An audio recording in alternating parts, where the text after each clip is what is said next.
Right guys, so we're back with another Vauxhall Astra, and this is car number 4. So we're definitely making a move on the cars. I'm sure some of you remember, I think it was car number 1 or 2, that was an Astra. I think it was number 1. We started off on a limited edition Astra, I believe it was. But I did say then, if you remember, I said I don't mind, repetition, because if the cars sell fast, that's the aim of the game. We don't want a car repaired up, sat on the side, waiting for a buyer to turn up for weeks, because we can't then move on to another car as the funds are stuck in one particular car. So we've got another Astra in. This did go for a fairly cheap price. However, there was a lot of bidding wars, but it seems towards the end everyone just backed off, which is great for me. Obviously, we got it for a good price. As I said, it's a 14 plate. This one is a 1.6 petrol. Now, the damage is just the bumper, the wing, and the door. What we can see, however, one thing I have learned is there are hidden damages behind this, especially when I'm buying from Copart. However, I can't blame the auction for this, because again, they just picture the front of the car, so they'll just picture it like this. They don't actually remove any panels or, see what's behind there, so I can't blame them. But if you look carefully, you can see all this is dented in beyond repair. I'm just going to replace that. And if you look at this particular angle, you can see the driver's side front door. It's a bit of a weird damage, because it's gone in, like it's kind of like around here. It looks like someone's like clawed it, like Wolverine's been at it or something, and it's gone inwards.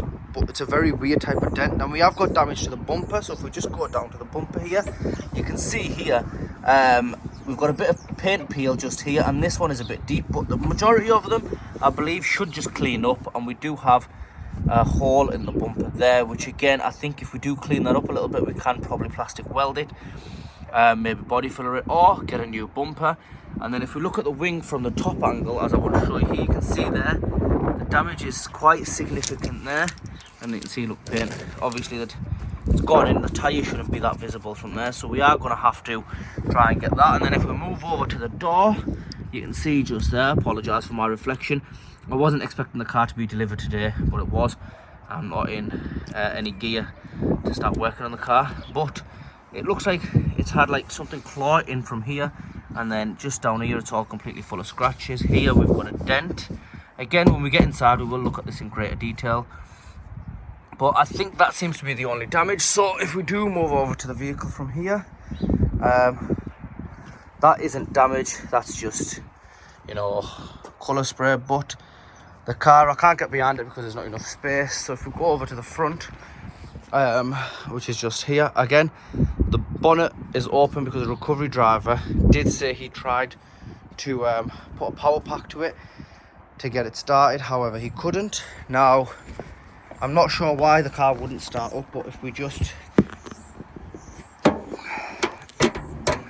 It is really cold as well today, even though the sun's out. I'm not sure what's going on with the weather. I'll just put the camera there a second while I put the bonnet up. So, this is the engine bay. From there, as you can see, that's the engine bay. Battery cables are connected. Now, it does have a Halford's 4-year warranty, guarantee, sorry. But I'm guessing you have to have the receipt to get the battery guarantee done. I don't have it, so possibly I'm going to have to put a new battery in. The cables are all connected up. They're all tight. There's now, in that sense, the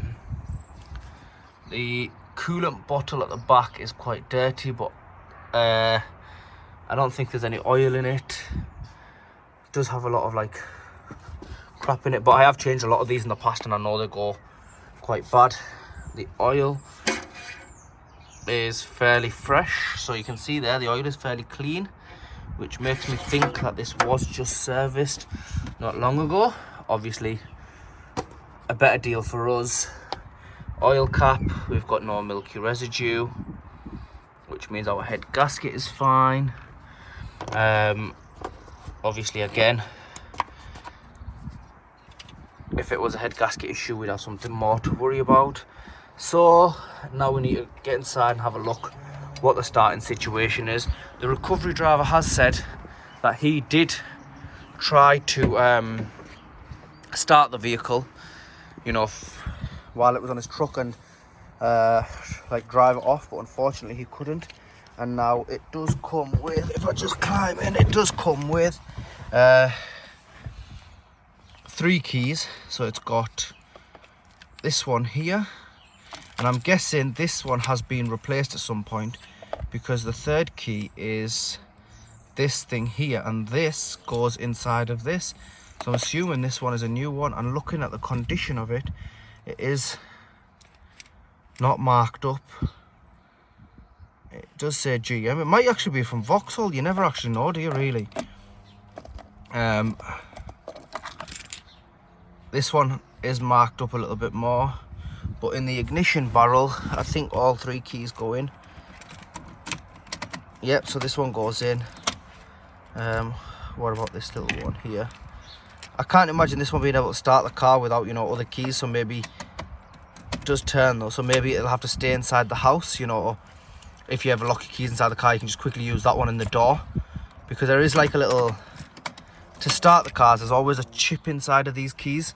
Obviously with that just being a blade, there's no chip. One other thing, unfortunately, this one had some sort of screen or AirPlay, sorry, iPlay, you know, the Android CarPlay, sorry, not iPlay, which I'm assuming, you know, at some point when it was written off, it was taken out. Now, it seems to be a fairly good fascia, like it's holding on, it's not coming off. So I need to have a look at, and also we've got this plug here, which isn't very long, so I'm guessing, you know, it just goes here, but I need to have a look at maybe, and we've got these 2 cables here as well.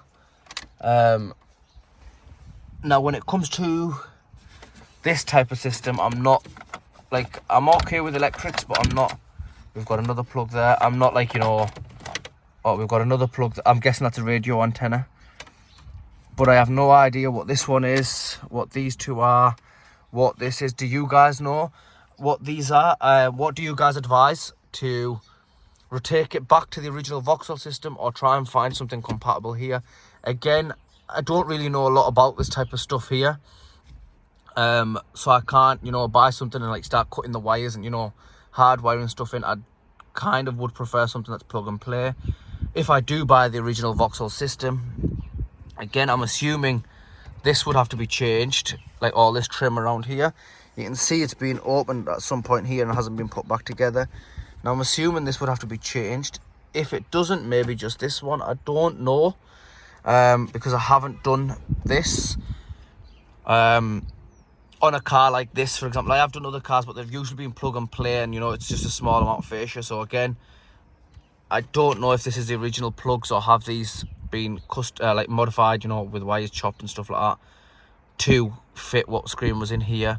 I'm not sure. So if you guys do know anything, or you guys can tell me if those plugs are original or not, can you just write it down in the comments as usual.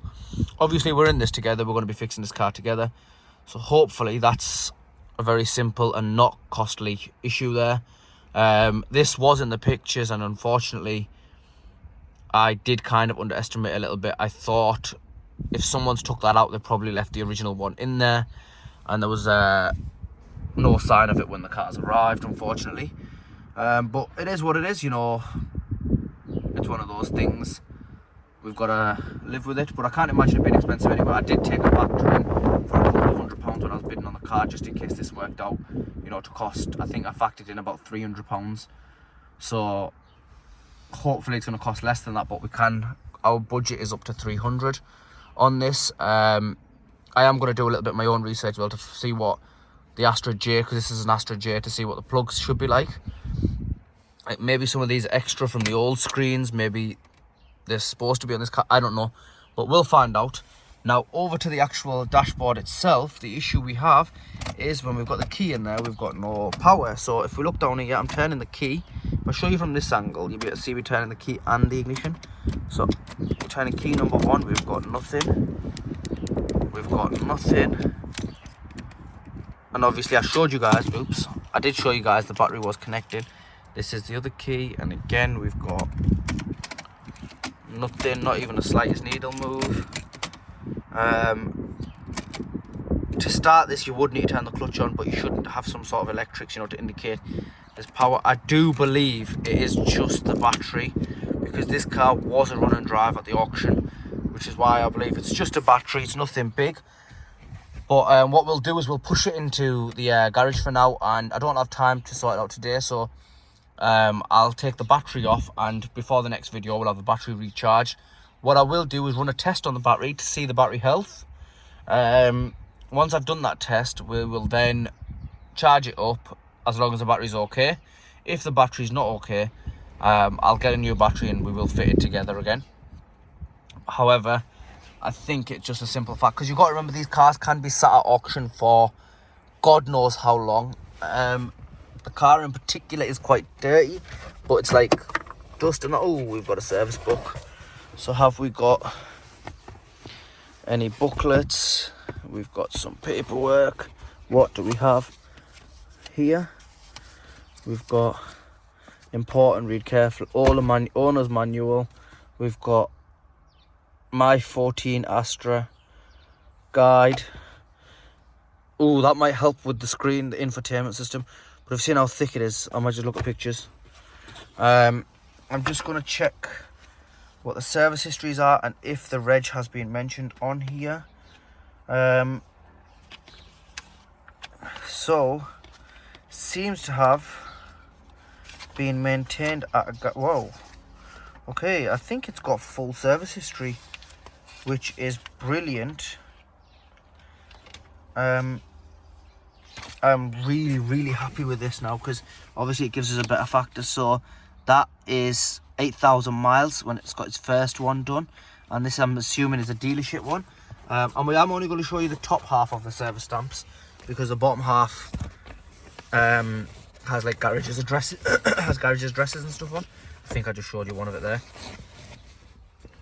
So we've got our first one there, as you can see, 16,000, and it's not been ticked. But if we look, this one here has got Vauxhall. Again, Vauxhall. This is another garage, just a service point it says, and this has had so much done. It's had if I just show you, where am I looking? If I just show you there, you can see it's had hasn't had the battery or remote, but it had a pollen filter, air cleaner element. Well, that's all it had. The other ones are no. And then it went in for a service of 40,000, and this one it had the pollen filter, air cleaner, and that's it. And then it went in on 48,000, and it had coolant, spark plugs, front brake pads. It had air cleaner element and pollen filter. At 53,000, we don't know what it had because the garage didn't tick it.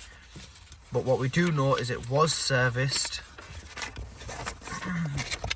regularly, and then it's had a full service at 66,000 miles plus an alternator.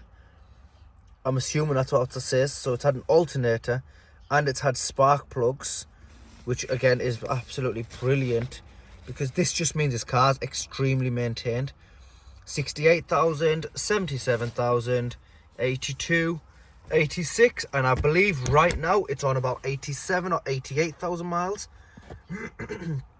Which again is brilliant that we've got all these dealerships, and they are quite consecutive.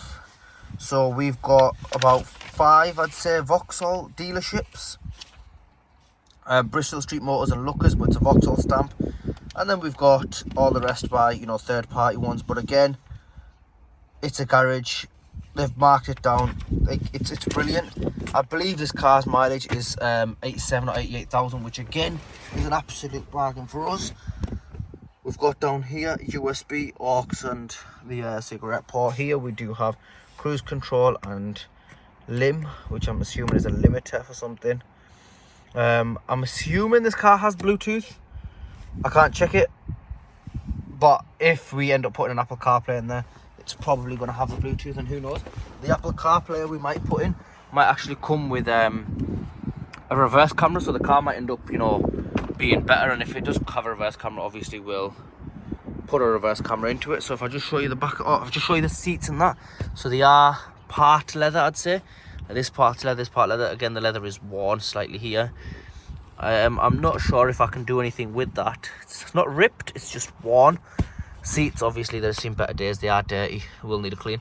Nothing that I don't expect a valet will bring up. I assume, not assume, a simple valet will clean this. So if I come over to the back, we can see, I'll just move this because this was the listing number on the windscreen for Copart. The back of it's all leather. There's no floor mats in the car. There are hairs, animal hairs, which I believe are either cat or dog hairs. But again, it's part of the game. We'll clean it up. So now, if I just open the boot, can't open the boot because there's obviously no power going to the car, but I can put the seat down and show you. See, they've got, obviously, like the other Astra, it's got a big boot. There's no smell coming from this car, which is very good, especially for a Copart car. Last few I've had a smell, but obviously you can't blame the auction for that because it's not their job, you know, to valet the cars. It's a bit of a shame that we can't see the car start. We've got a little compartment here. There's nothing in there. It is a bit of a shame, you know, we can't fire the car up. But we'll take the manual handbrake off and we'll just push it because it's just going to go literally straight back from where it is. I will hopefully get it all charged up and we'll be on the videos. Now I've got the car with me so I can start organising the parts. Hopefully we get it started up in the next video as well, so we can hear what the engine sounds like and there's nothing hidden in the engine. If you guys do know any advice for that or have any ideas what we can do, definitely put them in the comments, and you never know, I might end up doing what you say. But everything's on the table at this point for that. But anyway guys, please like, share and subscribe. Thank you.